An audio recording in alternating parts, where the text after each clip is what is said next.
Photo, Twitter. President Trump's instinct is to scrap the Iran nuclear deal while French President Emmanuel Macron is willing to amend it but not rescind it without another plan in place. But a leading figure in the Iranian resistance says the deal doesn't stop Iran from developing nuclear weapons but does help the radical mullah stay in power. President Trump has until May 12 to declare whether Iran is in compliance with a Joint Comprehensive Plan of Action, or JCPOA, and determine whether the U.S.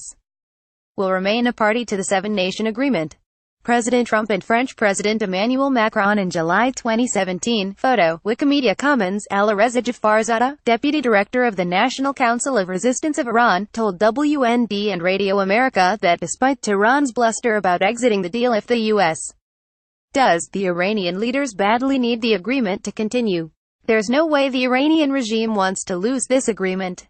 They want to do everything possible to keep it because the regime knows that absent this agreement, there's really not too many other options left for them, said Jafarzadeh, who argued threats to the contrary are nothing but hot air.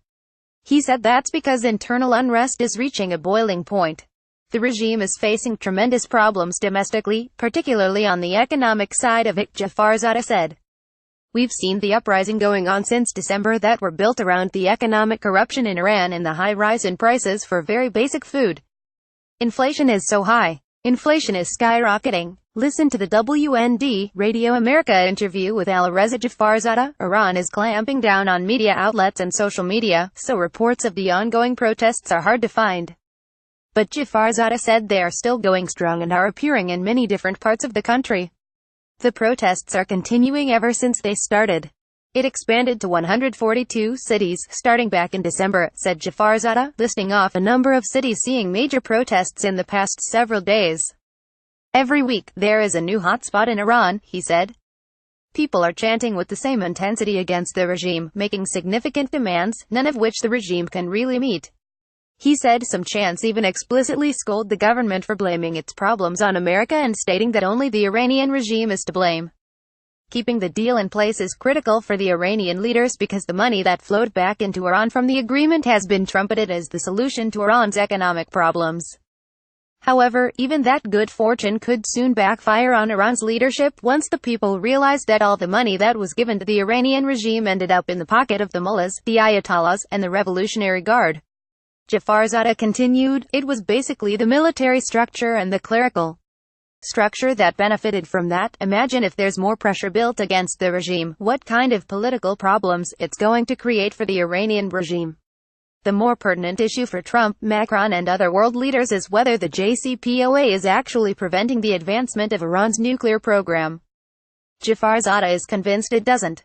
The agreement has kept almost all of the nuclear infrastructure of the Iranian regime intact, he said.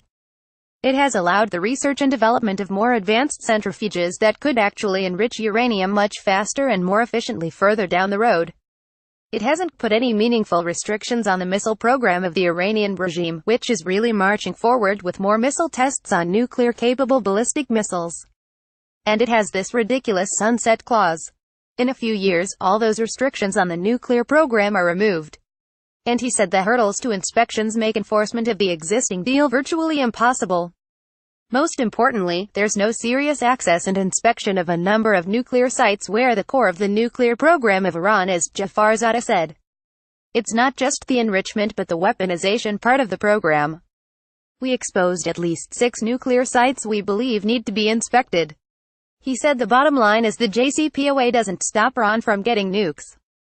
As of now, the current restrictions are not sufficient enough to prevent the Iranian regime from developing nuclear weapons further down the road, he said.